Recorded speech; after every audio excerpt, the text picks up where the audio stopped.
నుంచి కూడా 3 ప్రాంతాలు అభివృద్ధి చేస్తానని ఆయన చెప్తూనే ఉండేవాళ్ళు. ఇప్పుడు అదే చెప్తున్నారు. దానికి పేరు మెగా సిటీ అని పేరు పెట్టాడు. ఎందుకంటే ఈయన ఎట్లాగా అన్నాడు కాబట్టి 3 రాజధానులు కాదు, మేము దాన్ని మెగా సిటీలుగా డెవలప్ చేస్తున్నాం. దాంట్లో ఈయన డెవలప్ చేసేది ఉంది. వైజాగ్ ఆటోమేటిక్ కంపెనీలు వస్తాయి. కర్నూలు మనం తీసుకెళ్ళాలి.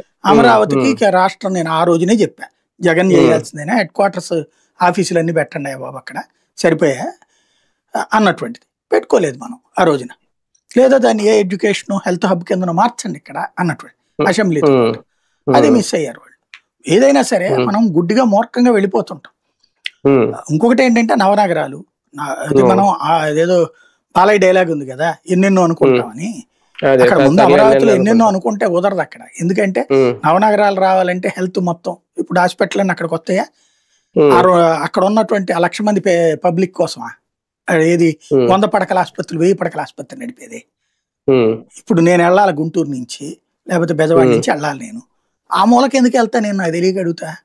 నా ఊళ్ళో హాస్పిటల్ ఉండగా. ఇప్పుడు హైదరాబాద్కి ఎందుకు వెళ్తాం? ఇక్కడెక్కడా లేని సదుపాయాలు ఉన్న హాస్పిటల్ అక్కడ ఉంటాయని, ఒకే ప్రెమిసెస్ లో అన్ని ఉంటాయని. ఇప్పుడు మనం ఇక్కడ హాస్పిటల్కి వెళ్తే స్కానింగ్ ఎదురుగుండా సెంటర్లో చేయించుకో, లేకపోతే అవతల సెంటర్లో బ్లడ్ టెస్ట్ చేయించుకో, అవతల సెంటర్లో ఎక్స్రే తీయించుకో, ఇట్లా చెప్తారు మనకు ఇక్కడున్న హాస్పిటల్లో. Corporate hospital Hyderabad style of functioning ఉన్నటువంటి మన దగ్గర ఇక్కడ పరిమితం.